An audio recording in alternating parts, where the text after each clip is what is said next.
के बीच में एक भगवान साक्षात्कार आए हैं। ये आदमी जो है व्यापारी से बाबा बना, अब ये बाबा से भगवान बनना चाहता है। अब ये सवाल उठने लगा है कि क्या निर्मल बाबा भगवान बनना चाहते हैं, ईश्वर बनना चाहते हैं? निर्मल बाबा पर इसी नए विवाद पर शुरू होने जा रही है सबसे बड़ी महाभारत, सबसे बड़ा घमासान।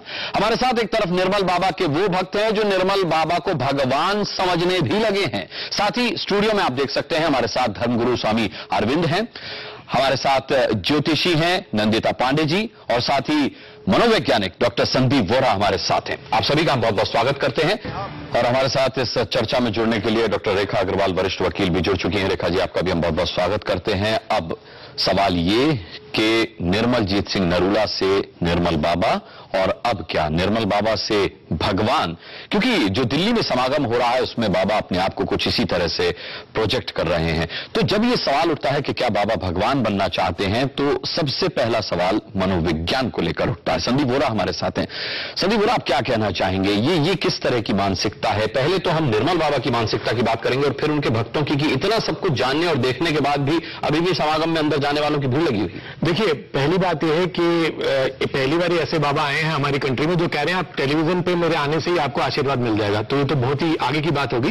दूसरी बात यह कि एक सिंपल सी बात छोड़िए, आप भक्तों की बात छोड़िए, आप बाकी सब किसी हमारी बात छोड़िए, एक लेमन के उसमें अगर आप किसी की लाइफ साइकिल देखते हैं, एक व्यक्ति जो पहले बिजनेसमैन था, उसने कोशिश किया कई बार बिजनेस करने की, नहीं कर पाया, उसके बाद वो एक चैनल को बोलता है कि मैं बहुत ज्यादा सीवियर मेंटल ट्रॉमा से गुजरा हूं, उसके बाद वो कहता है कि मेंटल ट्रॉमा में मुझे निर्मलजीत नरूला से लोगों ने निर्मल बाबा बना दिया।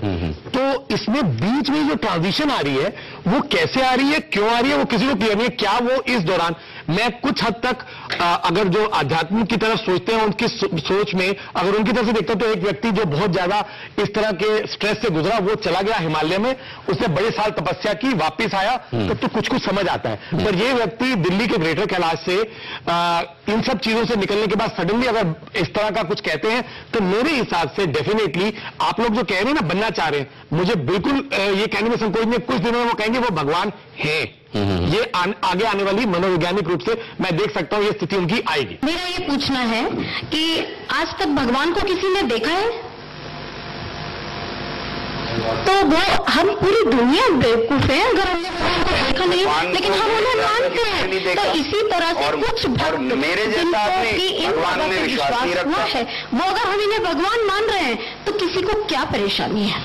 हमने तो किसी से शिकायत की नहीं कि ये बाबा ने हमें फ्रॉड किया है या हमारे साथ कोई धोखा हुआ है। अगर हमारे ऊपर कृपा हुई है, कई बाबा हैं हर गली मोहल्ले में, वाकई में बहुत बाबा हैं, लेकिन उन सारे बाबाओं से जब कोई हमें फायदा नहीं हुआ तब हम इन बाबा के पास भी नहीं पहुंचे, हमने सिर्फ टीवी से देखा। टीवी से देख के अगर हमें कृपा मिली है तो इसमें किसी को भी क्या परेशानी है? हमारे लिए आज वो भगवान है। ये सदियों से चली आ रही परंपरा है कि भक्त और भगवान के बीच में कुछ लोग जरूर आते हैं, जैसे साईं बाबा के साथ भी हुआ था।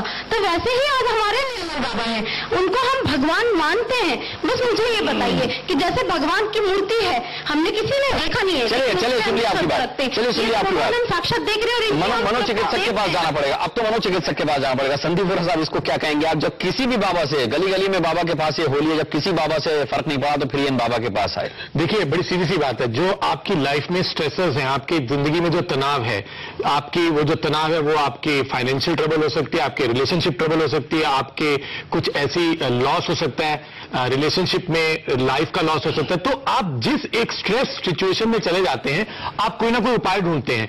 अब अगर वो उपाय आपके सामने ऐसा है जो कि बाकी आपके जो आसपास वाले लोग कहते हैं कि यार ये जो उपाय है ये ठीक है, तो आप एक सजेस्टेबल स्टेज में होते हैं। और एक्यूटली स्ट्रेस्ड कोई भी व्यक्ति होगा, वो गलेबल होता है, वो कोई भी बात मान लेता है। और अगर वो इस तरह के माहौल में जाता है जहां ऑलरेडी 10-12 लोग खड़े हैं और वो हर कोई कह रहा है भाई जो आप कह रहे हो आपने हमारा भला किया, तो वो उस चीज को मानने लग जाता है। तो मेरे हिसाब से इसमें ब्रेन वॉश्ड ब्रेन है पूरा का पूरा। जो लोग इस तरह से विदाउट थिंकिंग साइंटिफिकली इवन 1% इस चीजों में जाते हैं, वो ब्रेन वॉश्ड है।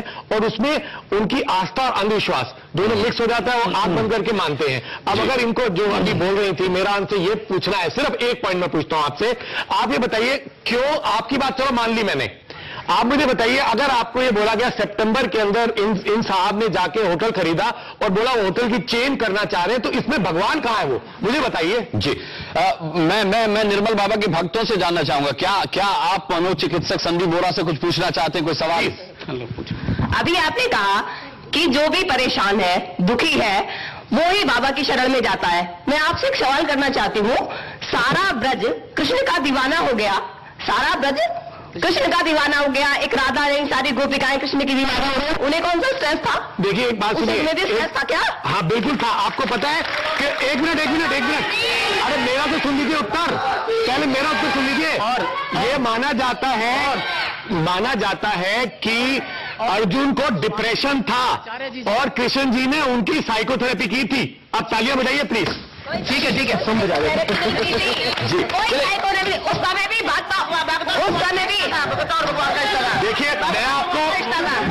देखिए मैं आपको सिर्फ बता सकता हूं अब कि ये मेरा आपको ये सजेशन है, बाकी आपकी इच्छा है। आप खुद एडल्ट हैं, मैच्योर हैं, आप जैसे आप चाहें वो आपको डिसाइड करना है। हम तो आपको बता सकते हैं क्योंकि जो चीज हम कहते हैं उसका हमारे पास प्रूफ है। संदीप जी, आपको लगता है कि बाबा के भक्तों की काउंसलिंग होनी चाहिए? कुछ आप पूछना चाहते हैं? मैं सिर्फ देखिए उनकी अपनी जो उनका विश्वास है, उनकी तरफ जो भी वो सोचते हैं, मैंने जैसे पहले बोला कि आप सब मैच्योर एडल्ट्स हैं, आपको डिसीजन लेना है। हम तो आपको हर पहलू को दिखा रहे हैं हमारा चैनल। ये मैं जानना चाहूंगा आप लोगों से कि आप में से कोई बाबा जी के खिलाफ सुनना नहीं चाहता। मुझे सिर्फ एक चीज का उत्तर दे, वो होटल चेन क्यों खरीदना चाह रहे हैं, क्यों होटल चेन बनाना चाह रहे हैं, मुझे बता दीजिए बस। देखिए मेरी बात सुनिए, पहले बाबा जी बोलते हैं कि आप जहां मंदिर में एक साल में एक बार जा रहे हो तो वहां 500 रुपए गुल्लक में डालो, और जहां बार बार जाते हैं वहां 50 रुपए डालो। मेरे प्रश्न का उत्तर प्लीज आप टॉपिक से हट रहे हैं। मेरा प्रश्न फायदा हो रहा है, मेरी बात तो सुनिए। मैंने ये प्रश्न पूछा ही नहीं। दूसरा दिन बाबा जी बोलते हैं कि गाय को रोटी खिलाओ, मैं कुछ और पूछ रहा हूँ, आप प्रश्न का उत्तर खिलाओ, चिड़िया को दाना खिलाओ। ये इंसानियत की बात तो बाबा बोल रहे हैं। मेरी बात तो सुनिए, बोल रहे हैं गरीब को दान तो बोल रहे हैं, गरीब को लड़की की शादी करो बोल रहे हैं। ओहो, तो निर्मल बाबा कभी ये नहीं बोल रहे कि मेरे अकाउंट में दो। हम लोग स्वेच्छा से 10 वन जमा करते हैं। निर्मल बाबा 10 वन जमा करने के लिए किसी को प्रेरित भी नहीं करते हैं। आप लोग जब मेरी बात तो समझ लीजिए, मेरा प्रश्न कुछ और था। तो ताकत है नहीं भक्तजन, मेरी बात तो सुन लीजिए। कहाँ है कि जो आप इतना कर सकते हो? मैं क्या पूछ रहा हूँ, आप पहले मैंने तो आपसे एक ही प्रश्न पूछा, वो होटल चेन क्यों खरीदना चाह रहे हैं। मैं तो कुछ बोल ही नहीं रहा आपके आस्था के बारे में। मैं ये प्रश्न पूछ रहा हूँ सारे भक्तों से, वो होटल चेन क्यों खरीदना चाह रहे हैं, बस। बाबा हमारे साथ है, आप जितनी ताकत है आप लगा लो। बाबा एक प्रश्न मैं पूछना चाहता हूँ। कुछ भी नहीं होने वाला। मैडम एक प्रश्न आपसे पूछ लूँ, एक शांति से एक प्रश्न पूछ लूँ, शांति से एक प्रश्न पूछ लूँ। निर्मल बाबा की जय। बाबा पे इतनी कृपा है ना हमारी, और मेरे प्रश्न का उत्तर दे देंगी मोहतरमा मैडम प्लीज। की गड्डियों से मेरा व्यापार ठप हो गया। अच्छा मैं तो प्रश्न पूछ लूँ आपसे, आपकी नियत गंदी थी इसलिए आपका। मैडम मैं आपसे एक प्रश्न पूछ लूँ, आपका इसलिए आपकी गड्डी आप उनके पीछे पड़ गई। मेरे से प्रश्न, मैं एक प्रश्न पूछना चाह रहा हूँ मैडम, मैं हाथ जोड़ के आपसे एक प्रश्न पूछना चाह रहा हूँ, पूछ लूँ मैडम, मैं आपसे हाथ जोड़ के प्रश्न पूछना चाह रहा हूँ, पूछ लूँ। आपके पास हम बिल्कुल नहीं सुन रहे। मुझे लगता है भक्तों से सवाल पूछने के लिए भी 2000 रुपए का ड्राफ्ट। हाँ राइट। मैं आपसे एक प्रश्न, मैडम आपसे एक हाथ जोड़ के एक प्रश्न पूछ लूँ मैडम, एक प्रश्न पूछ लूँ आपसे। आप क्या मैं एक प्रश्न पूछ लूँ? मैं प्रश्न पूछना चाह रहा हूँ आपसे, आप बोली जा रही है। आप सवाल पूछिए। मुझे मैडम से बात करनी है। नहीं मैडम से बात करनी है जो ब्लूज में है, प्लीज। हम पूरे देश के आगे अगर हम ये शो कर रहे हैं उसका कोई मकसद है, हम लोगों को गुमराह नहीं होने देना चाह रहे। प्लीज जो पहले मैडम बोल रही थी उनसे बात करना चाहता हूं। मैडम आपसे जी, आपका मैडम अब आपको मेरी आवाज आ रही है? वो आपकी बोली जा रही है जी। मेरा प्रश्न तो आप सवाल पूछिए। मेरा प्रश्न ये है कि जो अभी उन्होंने बोला कि इनको डायबिटीज बाबा जी को पता नहीं था, अगर बाबा जी को पता नहीं था तो तीसरी आंख कौन सी है? संदीप बोरा, मैं आपसे जानना चाहूंगा, ये किस तरह की मानसिकता है, ये किस तरह का मनोविज्ञान है जो किसी के मस्तिष्क पे काम करता है कि वो किसी की बात भी अब सुनने को तैयार नहीं? देखिए ऐसे है कि अगर आपके दिमाग में किसी की एक बहुत ज्यादा पॉजिटिव इमेज है, और कभी आप एक बड़ी सीधी बात एग्जांपल देता हूं मैं, जैसे डॉक्टर के पास पेशेंट आता है और पेशेंट को डॉक्टर सुनता है सिर्फ, और डॉक्टर कहता है कि अच्छा देखो मैं आपको दवाई लिखता हूं, इससे आप ठीक हो जाओगे। तो एक वो विश्वास जो डॉक्टर के साथ पेशेंट का है, उसी तरह से जो से लोग मुसीबत में होते हैं वो किसी भी इस तरह की फिगर के पास जाते हैं और वो उनको एक पॉजिटिव तरीके से पॉजिटिव साइकोलॉजी को प्ले करके अगर वो देते हैं, और वही जो उनके साथ जो इंटरेक्शन में उनके दिमाग में बातें डाली जाती हैं उसको वो फॉलो करते हैं, तो जहां पर कुछ लाइफ में कोइंसिडेंसेस होते हैं, चांस एसोसिएशन होती है, उसको ब्रेन ऐसे कनेक्ट करता है कि डेफिनेटली इनकी वजह से है। तो मैं देख रहा हूं भक्तों के दिमाग में उनके बारे में जो इतना ज्यादा एक इमेज उन्होंने बनाई हुई है, हम उनके फायदे के लिए नहीं देश के फायदे के लिए डिस्कशन कर रहे हैं, पर वो हर चीज अपने पर ले रहे हैं। मेरा उनसे फिर वही अपील है कि आप ये मत समझिए कि हम आपके अगेंस्ट हैं, हम अपने पूरे देश के जो बाकी लोग हैं उनको चाहते नहीं वो अंधविश्वास में जाए, और कोई बात नहीं। तो संदीप बोरा, मैं आपसे जानना चाहूंगा, इतनी कंट्रोवर्सी के बाद भी क्या वजह है कि बाबा के पीछे लगे हुए हैं भक्त, उनके भक्त बने हुए उनकी जय जयकार कर रहे हैं? देखिए, बात यह है कि अगर आप कोई भी चीज जब आपकी इंटरेक्शन होती है, आपके पास दिमाग और दिल है, पर अगर आपका दिल ओवरशैडो कर जाता है या आपका ब्रेन को ओवरशैडो कर जाता है तो आप दिमाग को यूज करना छोड़ देते हैं, आप सिर्फ दिल से सोचते हैं। मुझे लगता है कि जिसको हम एक तरह की ब्रेन वॉशिंग भी कहते हैं, अभी जिस तरीके से सारे के सारे भक्त नाराज हैं, उनको लग रहा है कि हम उनके खिलाफ बोल रहे हैं, उनको ये समझना चाहिए कि हम ये सारी चीज ये दर्शाना चाह रहे हैं कि आप समझिए कि सच क्या है, झूठ क्या है, और उसमें एक साइंटिफिक टेंपल लाने की बात कर रहे हैं। दूसरी बात आप देखेंगे कि जैसे भी बीच में बोला गया कि अभी आपको उन्होंने शिवलिंग के लिए बोला, आपको कोई बम के लिए कहेगा तो बम रख देंगे क्या?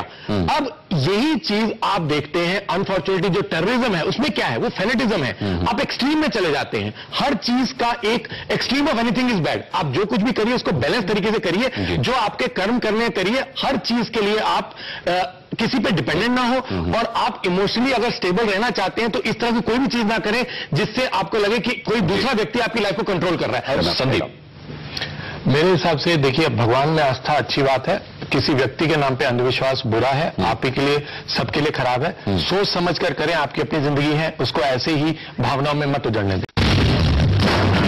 ये हमारे बीच में एक भगवान साक्षात्कार आए हैं। ये आदमी जो है व्यापारी से बाबा बना, अब ये बाबा से भगवान बनना चाहता है।